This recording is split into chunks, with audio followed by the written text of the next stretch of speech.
तीच नाव का घेतली? मग आम्ही एखाद्या नटाचं नाव घेतो आणि त्या नटाचं नाव घेऊन हा घ्या तो द्या. प्रसिद्ध नट समजा शाहरुख खान आहे किंवा आणखी कोणतो अजय देवगण आहे किंवा आणखी अशी नावं घेतली का? नाही. मग परंपरा म्हणजे ती परंपरा चुकीची आहे का? त्या गोविंद आणि गोपाळ नावाचा अर्थ मला कळलाय का? कोणी गोविंद घ्या कोणी गोपाळ घ्या असं जे म्हटलं जातं, त्या गोविंद आणि गोपाळ नावाचा अर्थ काय तो समजून घ्या. म्हणजे तो पुरोगामी विचार आहे, प्रतिगामी नाही, हे कळलं. परंपरेला नावं ठेवू नका. परंपरेला नावं ठेवणं म्हणजे पुरोगामित्व नव्हे. परंपरा समजून घेणं म्हणजे पुरोगामित्व आहे. दुर्दैवाने परंपरांचा अर्थ मला सांगितला जात नाही. आता तो गोविंद, गो म्हणजे काय? गो या शब्दाचे दोन अर्थ आहेत. एक अर्थ तुम्हाला सगळ्यात माहिती, गो म्हणजे काय, आणि दुसरा गो म्हणजे इंद्रिय. विद या शब्दाचा अर्थ जाणणं असा आहे. विद विद. मग गोविंद म्हणजे इंद्रियांना जाणणारा. हा जो कोणी जन्माला आलेला आहे तो इंद्रियांना जाणणारा होतो. म्हणजे प्रत्येक इंद्रियाचं कर्तव्य काय, हाताचं कर्तव्य काय, पायाचं कर्तव्य काय, डोळ्यांचं कर्तव्य काय, कानाचं कर्तव्य काय, जिव्हेचं कर्तव्य काय, हे त्याला कळलं आहे. आणि त्याप्रमाणे त्या त्या अवयवाचा जो विचार करतो त्याला गोविंद म्हणतात. एवढा वेगळा आहे. आणि आम्ही तो सहज त्यामुळे गोविंद घ्या म्हणजे तुम्ही त्या इंद्रियांना जाणा. ज्याकडे म्हटलंय काल कशासाठी दिलेत? तुकाराम महाराजांचा अवलंबन नाही. तुम्ही आहे कार्यकारण माझ्या विठ्ठलाचे गाणं, डोळे तुम्ही घ्यावे सुख पहा विठोबाचे मुख. का बरं? ते विठोबाचं मुख काय मला फक्त त्या मूर्तीत दिसतंय का? मी सगळीकडे का नाही विठोबाला पाहू शकत? मी सगळीकडे रामाला का नाही पाहू शकत? तो सगळीकडे चराचरात धरून राहिलेला आहे असं ज्यावेळेला मी म्हणतो, त्यावेळेला प्रत्येकाकडे पाहताना मला तोच राम दिसला पाहिजे ना, जो माझ्या अंतरंगात आहे. आता माझ्या अंतरंगात राम कोणता आहे ठरवलंय का मी? माझा राम कोणता? म्हणजे सीताराम माझा राम आहे का? लक्ष्मणाचा मोठा भाऊ असणारा राम माझा आहे का? भरताचा भाऊ असणारा राम माझा आहे का? मारुतीचा स्वामी असणारा राम माझा आहे का? रावणाला राम मारणारा राम माझा आहे का? दशरथाचा पुत्र राम माझा आहे? माझा राम कोणता ठरवलंय का? रामाचं नामस्मरण सगळेच करताय. मग ज्यावेळेला महाराज सांगतात की रामाचं नाव घे, तुझ्या आवडीच्या रामाचं नाव घे, याचा अर्थ काय? काहीच नसेल तर श्रीराम घ्यायला घ्यायचे राम. मग नुसतं श्रीराम म्हटलं तर काय बिघडलं? जयराम कशाला म्हणायचं? बरं एकदा नाही, श्रीराम जयराम जय जय राम कशाला असं म्हणायचं? त्रयोदशाक्षरी कशाला? 3 अक्षरी असं तर काय फरक पडत? महाराज असं म्हणाले नाही त्रयोदशाक्षरी घ्या, पण रामनाम घ्या. त्या 13 या आकड्याला सुद्धा ते अर्थ आहे, म्हणून 13ला महत्व आहे. कबीरजींच्या चरित्रातला एक छोटासा प्रसंग असा आहे. शाळेत शिकत होते, 12 पर्यंत आकडे शिकले, 13वा आकडा सांगितला गुरुजींनी आणि पुढे 14-15 म्हणायलाच तयार झाले. गुरुजी विचारतात असं का बरं? ते म्हणाले अब ये सब 13 हो गया, कुछ खाली रहा ही नहीं, तो आगे पढ़ने की जरूरत क्या है? ये सब 13 है. आमच्या मनाची भावना आहे का? ये सब 13 आहे. म्हणून श्रीराम जयराम जय जयराम त्रयोदशाक्षरी मंत्राचा जप करायचा. पण माझा राम कोणता आहे? ज्या रामाचा मी त्रयोदशाक्षरी मंत्र जपतोय त्या रामाचा माझ्या हृदयात असणारा जो काही भाग आहे, भाव आहे माझ्या मनातला, ती जी प्रतिमा आहे ती कोणती आहे? ते आम्ही ठरवलंय का? महाराज म्हणत असत तुम्ही सगळीकडे रामाला पाहना, तुम्ही सगळीकडे तुमच्या देवताला पाहना. सगळीकडे म्हणजे कुठे? त्या मूर्तीमध्ये फक्त नाही, त्या मूर्तीच्याही बाहेर तो सगळीकडे व्यापून राहिलेला आहे. सर्व व्यापक आहे, सही सर्वविध करतो असं त्याला म्हटलंय. चराचरामध्ये सगळीकडे तो व्यापून राहिला आहे. मग त्या प्रत्येक अणुरेणूमध्ये माझ्या रामाला पहा, म्हणजे राममय पहा. मग हे राममय व्हायचं. आमच्या एका मुख्यमंत्र्यांनी असं म्हटलं होतं, राम अस्तित्वातच नव्हता. इतके वर्ष असं चाललं होतं, राम नावाचं कोणी नाहीच आहे, मीच आहे, नवी कल्पना आहे असं म्हणत होते.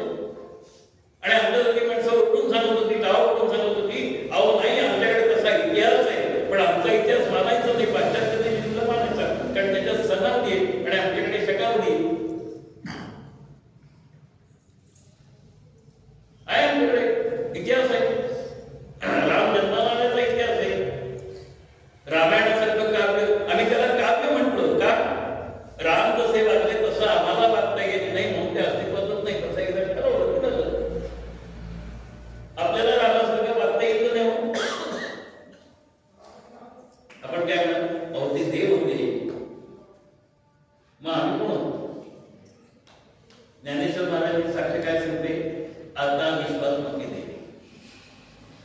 मग विश्वात्मक आहे म्हणतो, तुमच्या अंदाज आहे ना, जिथे मी साक्ष काढू का, बीजमान स्वरूप उदाहरण असेल किंवा अहम वैश्वानरूप भूतवा असेल, किती उदाहरण, ईश्वर सर्व उदाहरण बुद्धीचे उन्नती असं असेल, सगळीकडे तो भरलेला आहे. तुमच्या आमच्या सगळ्यात आहे.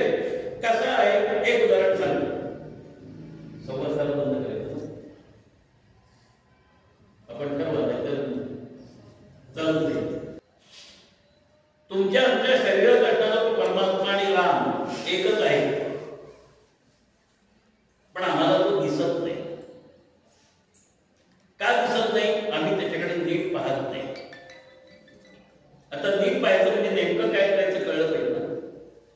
आम्ही मंदिरात जातो, सगळी शोभा वगैरे पाहतो, बाहेर येतो, काय छान मंदिर आहे, बरोबर, काय सजवलंय, काय सुंदर दागिने देवावर टाकले, तो आम्ही पाहिलं काय, देव पाहिला तो, दागिने पाहिले, सजावट पाहिली, मंदिर पाहिलं, जाण्याची व्यवस्था कशी आहे, तिथे काय व्यवस्था आहे, हे आपण अत्यंत सुंदर असं पाणी आहे ठेवलेलं, हातपाय धुवायचे, मंदिरात जायचं, तिथला जो सेवक आहे, पुजारी असेल, तो अगदी लावून नमस्कार करतो. काय सुंदर व्यवस्था आहे, हो, देव पाहिला हो. ज्यासाठी गेलो त्याचं दर्शनच नाही, बाकी सगळं पाहून झालं, आणि मग तो कुठेही दिसत नाही, मग ओरडा सगळं करून का आम्ही पाहिलंच नाही देवा. रस्त्याने जाताना एखादा माणूस आपल्याला धडकला की आपण पटकन म्हणतो का नाही, काय तुम्हाला दिसत नाही ना, रागावतो, कदाचित गरीब असेल तर तो कानातरी पेटवतो, एवढं कसं दिसत नाही तुम्हाला, किंवा घाणीत काय पडलं तर कोणी घाण केली कळत पण नाही का लोकांना, इथे घाण करू नये म्हणून दिसलं कोणाला नाही, तो आपल्याला धडकलाय, पण आपणही धडकलो ना, मग तो धडकाला आपल्या अंगावर येतोय हे आपल्या लक्षात आलं असतं, आपण बाजून गेला असतं की धडक होती नव्हती ना. मग त्याला जसं दिसत नाही तसं मलाही दिसत नाही ना, मग त्याला दिसत नाही म्हणून आरडाओरडा करण्यापेक्षा मला दिसत नाही हा विचार जास्त बरोबर आहे ना. परमेश्वराकडे जाताना आम्ही त्याला पाहिलंच नाही तर तो आमच्याकडे पाहिलो, आम्हाला कळलं का त्याने आमच्याकडे पाहिलं ते, मग त्याने आमच्याकडे पाहिलं हे आम्हाला कळावं असं वाटत असेल तर आम्ही त्याच्याकडे नको का पाहिलं, आपण नको करतोय. आम्ही परमेश्वराला पाहण्याचा प्रयत्न केला का बरोबर, तो आहे सगळीकडे, पण त्याला पाहत असताना जसं लाकूड पेटवलं की त्याचा धूर वेगळा दिसतो आणि लाकूड पेटलेलं वेगळं दिसतं, तसं मी त्याच्याशी एक रूप होताना माझं हे शरीर वेगळं आहे आणि मी त्या अग्नीप्रमाणे त्याच्याप्रमाणे, हा विचार आमच्या डोक्यात कधी शिरला का? तो ज्या क्षणी शिरेल त्या क्षणी संत वचनाचा अर्थ आम्हाला मिळेल. महाराज काय म्हणाले, नाम सदा बोलावे, गावे भावे जनासी सांगावे, हाची सुबोध तुमचा नामा परते न सत्य मानावे. नामा परते न सत्य मानावे. स्थूल रूपातली मूर्ती तुम्ही आम्ही स्थूल रूपात होतो, पण आपली ओळख कशामुळे होते, शरीरामुळे होते का नामामुळे होते? कदाचित मूर्ती निघून जाईल, काल झालेले कीर्तनकार किंवा प्रवचनकार, परवा झालेले कीर्तनकार प्रवचनकार आपल्याकडून निघून गेलेले आहेत, पण आपण नामाने त्यांना ओळखतो ना. कारण आपण माणसाचं कीर्तन झालं, जे नाम तुमच्या चित्तावर ठरलंय ना अजून तरी, उद्या मी गेल्यानंतर आपण कदाचित म्हणा त्या आल्याचे काहीतरी बडबड तरी करेल, त्यांचं नाव आपण काय, माझी मूर्ती समोर येणार नाही पण माझं नाव समोर येईल ना, आणि त्या नावामुळे आपण मला ओळखल ना. समजा एक 50 माणसं आहे कोर्टामध्ये ओळख परेड होते, गुन्हेगाराला शोधावं, मग लोक काय म्हणतात, हाच तो गुन्हेगार. कशामुळे ओळखलं? चेहऱ्यामुळे ओळखलं. मग नाव काय, त्याचं नाव अमुक अमुक आहे आणि तोच हा आहे. नाव चुकलं तर चालेल. मग माझा काम आहे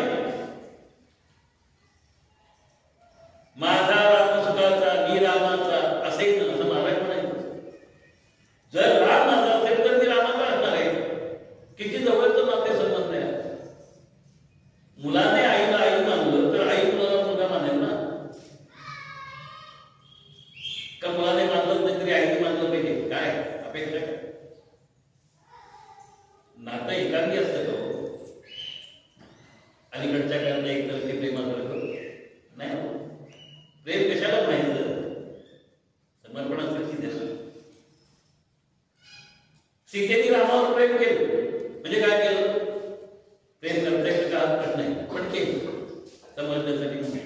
म्हणजे काय केलं, राम वनवासाला जायला निघाल्यानंतर सीता असं नाही म्हणाली तुम्हाला जायचं तुझा, मला कुठे वनवासात जायला सांगितलं मी नाही जाणार असं म्हणाली. पतीचं जे कार्य असेल त्या कार्यामध्ये पत्नीने योगदान देणं याला विवाह म्हणतात ना.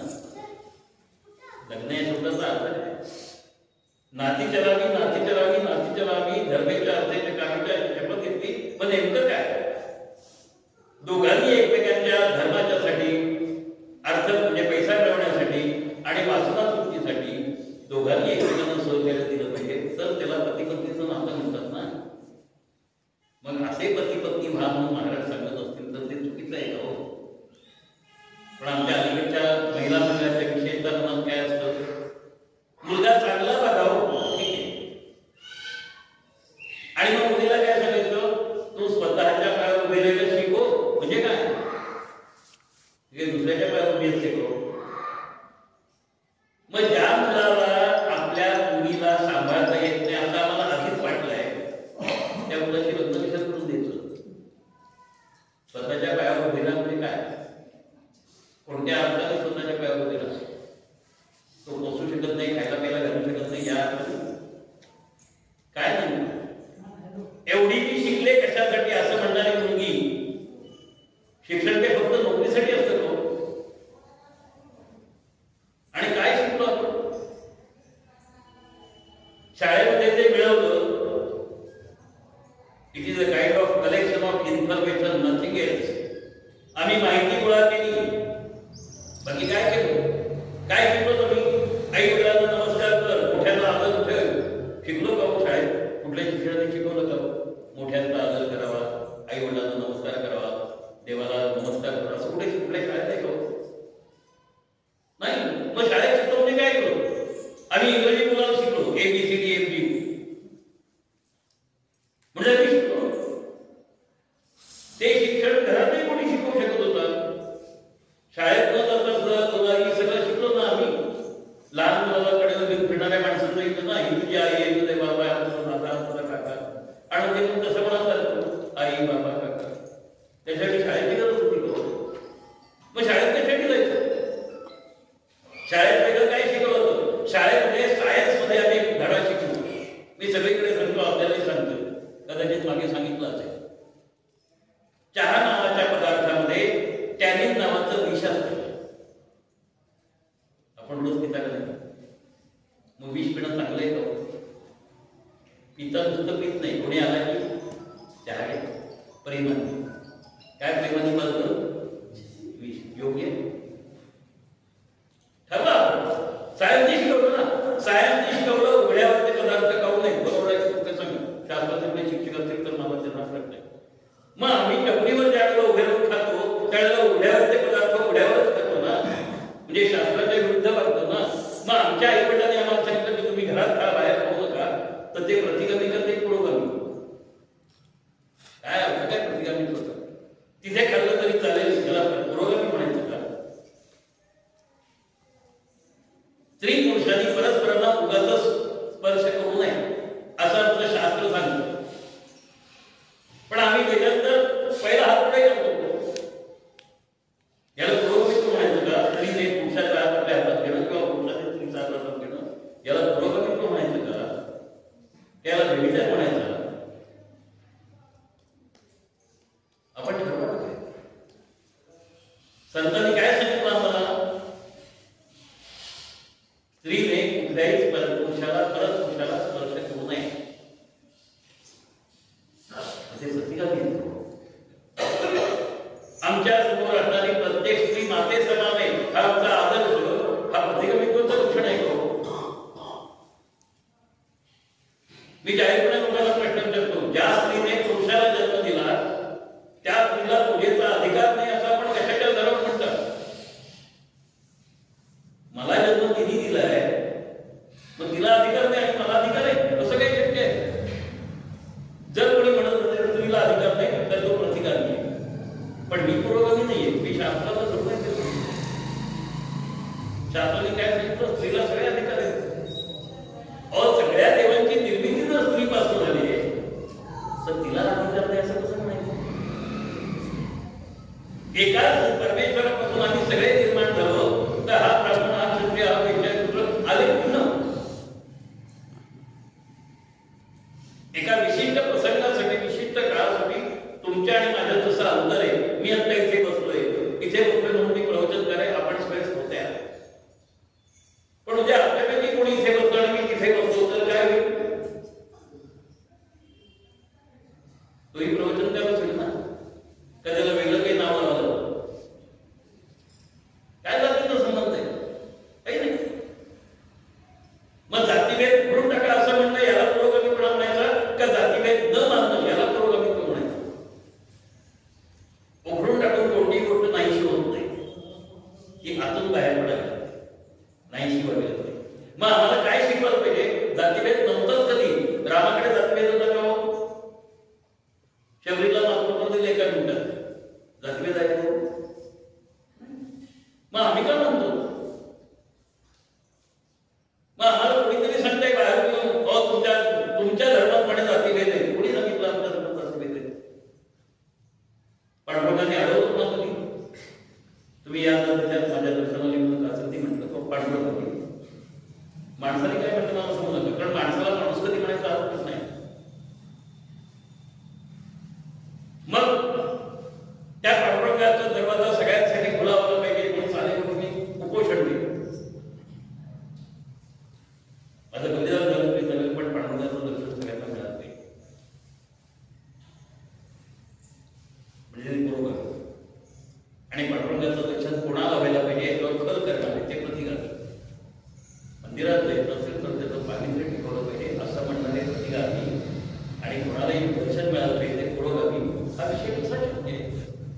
म्हणून पुरोगामी हा शब्दच अस्तित्वात नाही, प्रतिगामी सुद्धा अस्तित्वात नाही. माणसाने माणसासारखं जगायला शिकवणं हा महाराजांचा विषय होता. तो महाराजांनी आपल्याला सगळ्यांना सांगितला, अगदी साध्या सोप्या भाषेत सांगितला. त्यांची सगळी प्रवचनं काढून सगळे दोष शेवटी मनाशी, म्हणून मनावर नियंत्रण ठेवायचं. आणि मन हे अहंकाराशी निगडीत असेल, अभिमानाशी निगडीत असेल तर ते खूप त्रास आहे. म्हणून महाराज काय म्हणायचे? अभिमान शत्रू मोठा सर्वांना जाळतो सुखाशेने, हाती सुबोध गुरूंचा मारावा तो सबूळ नामाने. अभिमान नष्ट करायचा असेल तर नामस्मरण करा. म्हणून नामस्मरणाचं महत्व महाराजांनी आयुष्यभर सांगितलं. आणि नामस्मरणासाठी कसल्याही प्रकारच्या बंधनांची आवश्यकता नाही. बंधनं असतील तर ते नक्की चांगलं आहे. अस्ताव्यस्त कपडे नेसून बाहेर पडण्यापेक्षा व्यवस्थित कपडे घालून बाहेर पडणे केव्हाही चांगले ना, इतरांनाही बघायला आणि आपल्यालाही बघायला. वाटेल तसं भोजन करण्यापेक्षा व्यवस्थितपणे जेवण जेवणं ते केव्हाही चांगले ना, खाणाऱ्यासाठी पण आणि वाटणाऱ्यासाठी चांगल्या गोष्टी याचा विचार आपण करूया. आणि सगळ्या प्रवचनाच्या माध्यमातून महाराजांनी हे आणि हेच सांगितलेलं आहे, त्याचा आपण आधार घेऊन आपलं जीवन जगणं हा खरा पुरोगामीपणा आहे असा आपण समजायचं. या ठिकाणी वेळ संपलेली आहे माहिती. मैत्री या एका स्त्रीबद्दलचा विषय आहे. तुम्हाला पुरोगामी गती घडण्याचा विषय मला म्हणायचा नाही.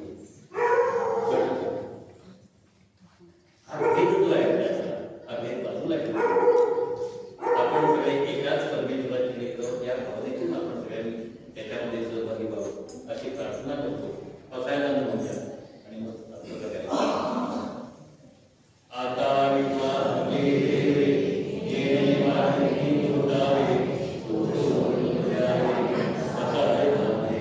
जय